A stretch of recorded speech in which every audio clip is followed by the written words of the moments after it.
Day 10 was one that I had been looking forward to for years, Denali National Park. But the 3-hour bus ride to get there offered more beautiful scenery. Well, I'll tell you what, I am going to play a poem from Robert Service, actually read by Johnny Cash. It's The Cremation of Sam McGee. The northern lights have seen queer sights, but the queerest they ever did see was that night on the marge of Lake LeBarge that I cremated Sam McGee.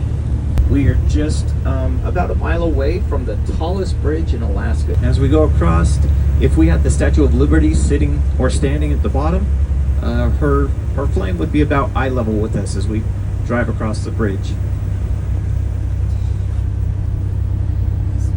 It's called Hurricane Gulch due to the huge gusts of winds that come through here. Yeah, so you guys are going to have the opportunity to go across this again when we're on the train going back down south.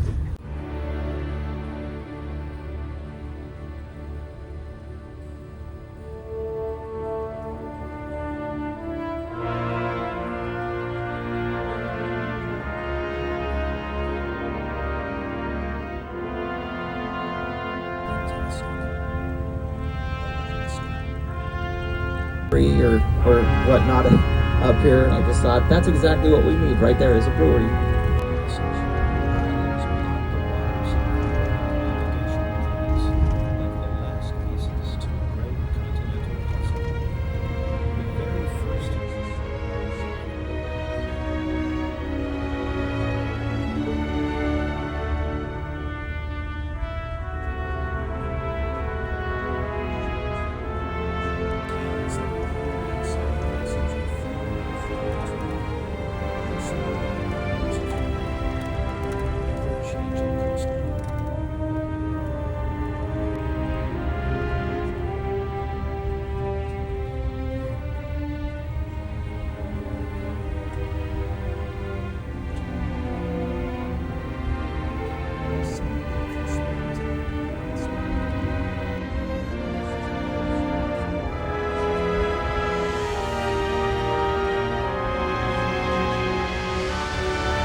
So this section that we're driving through right now, I told you guys we don't get very creative with our names up here.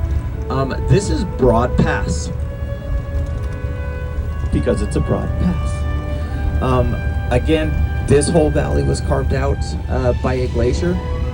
The one thing I like to tell people, this is actually the highest point that you're going to be on your tour. This is a little over 2,000 feet. Here at Broad Pass. This is where there is a continental water divide. So it's actually very cool, and we'll be able to see it more like real time when we're on the train. But if you probably haven't noticed this, but everything up to this point, all of the water, the rivers were flowing south. Once we get up just a little bit further, you're going to notice they've all just turned and it's all going north. So again, you'll be able to see that better on the train.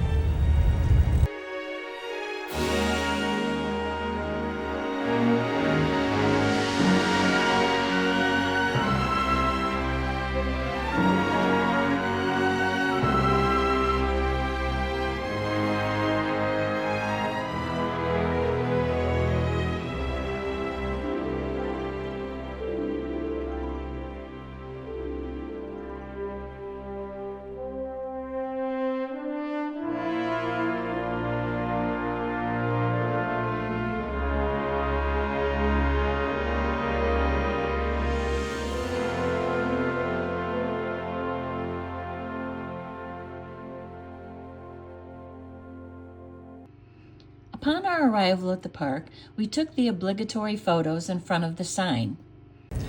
That big finger, if you see that, that would be the person, the musher, and you can see the little bumps ahead of him would be the dogs. And then behind him, you see the little hump. That would be his little igloo hut, whatever. I like to point it out just because it is a natural formation, and you can totally see a dog busher, which is very appropriate for right here. While driving to the visitor center, we encountered a couple of moose having a leisurely lunch. The visitor center had beautiful displays and videos describing the history, wildlife, and geography of the area.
We then boarded the tour bus that would take us through the park. I have to say, all the guides that we've had on this trip were both knowledgeable and entertaining. 4.5 hours, yeah? Yes. Very good, I know I am. Allow me to introduce myself. Perhaps you saw my name tag or the name plate on the door, Brian Burnett. If for any reason you find yourself speaking with management, please call me Steve, okay? Let's go ahead and get out of here. This place gets a little crazy at this time of day. Respectively, are also in Alaska. In fact, about 2/3 of all the national park lands in the USA are located in this one state, Alaska. Perhaps the biggest difference between many of the parks up here and those in lower 48 is for example, in the preserve areas of Denali, at times of the year, you can find a handful of folks hunting animals, not for trophies. Those folks are looking to put food on the table. It's called subsistence hunting. It is highly regulated and reflects the fact still today there are folks living in remote areas up here who depend upon their ability to hunt to put a great deal of their food on the table. Mostly to do with diet. In areas where, say, salmon are abundant, can exceed, well, on Kodiak, 1,500 pounds apparently is not out of the question. Interior grizzlies, as they're more often referred to, they could flood low-lying land and fell large trees. Large stockred nearly 4 feet in diameter, while a modern beaver could reach, well, I had a fellow in Wisconsin a few years ago insist one there had been trapped weighing a high.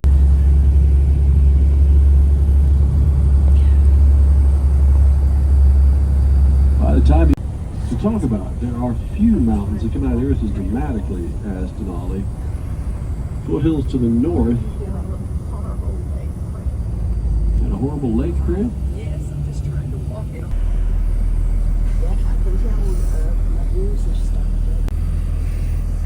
Can you see it, Roger? Pretty well. Kind of very, as I say, ghostly or ethereal or something. Yeah.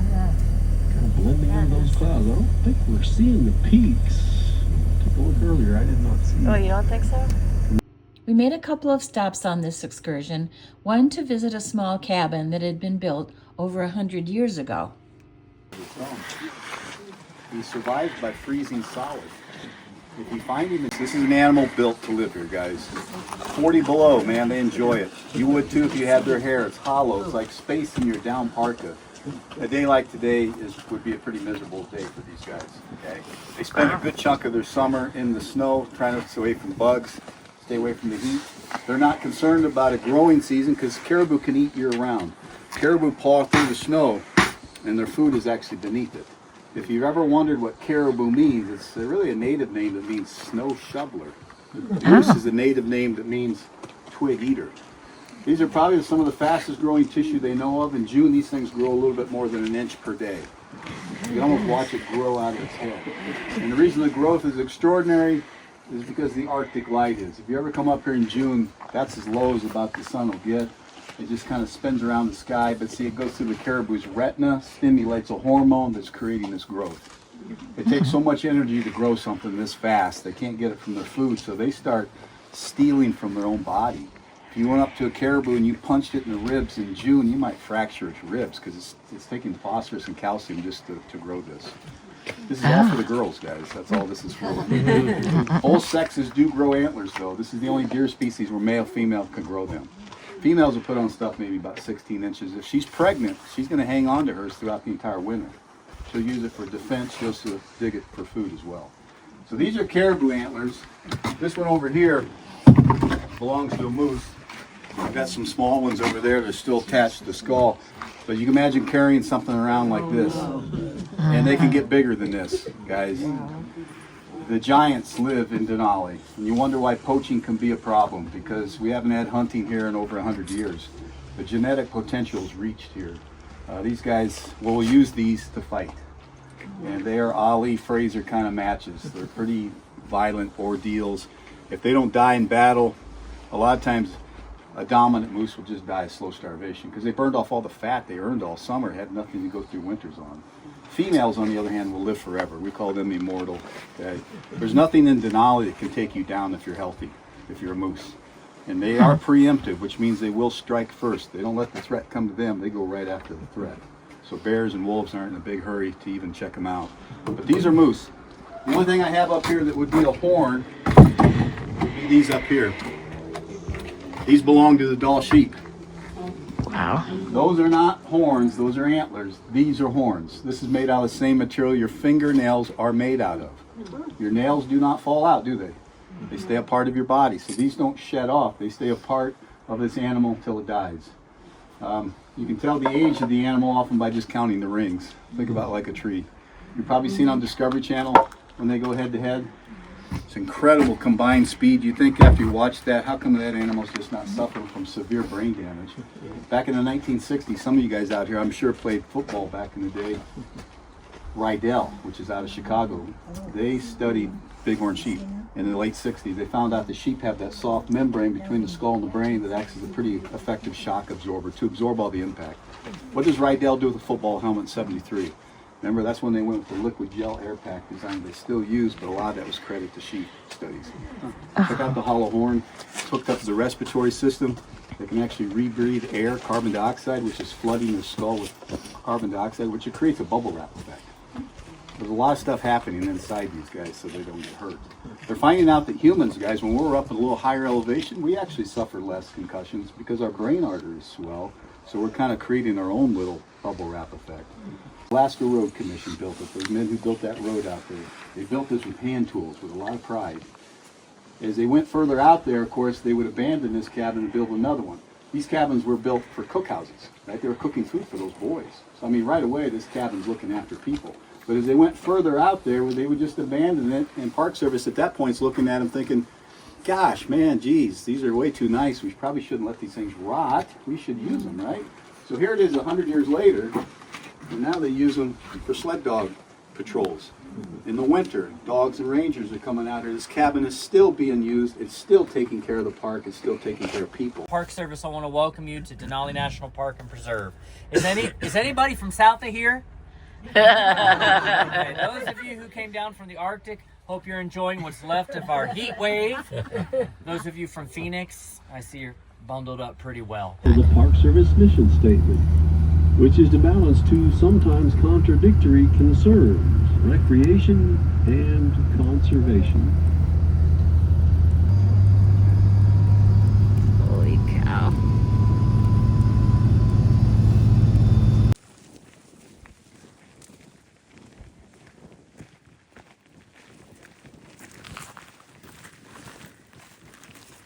The second stop was to hear a talk from a young girl from a local Native American tribe, telling us what life was like for her people. We were asked not to record, but she was lovely and inspiring. Unfortunately, the only wildlife that we were able to spot was 3 bears playing in an open area and a couple of Dall sheep up on a hill. They were pretty far away and hard to film from the bus. I'm sure that the wildlife in this area tend to stay as far away from humans as they can. We had to be satisfied with the bears, birds, and other animals that we had seen in the wildlife rescue centers that we had visited. Yeah, there they are. Three bears, bear.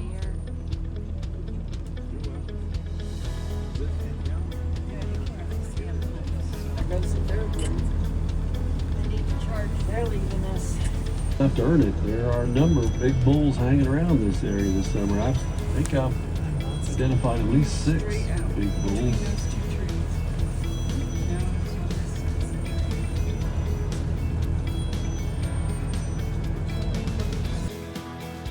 That night, we stayed at Denali Park Village.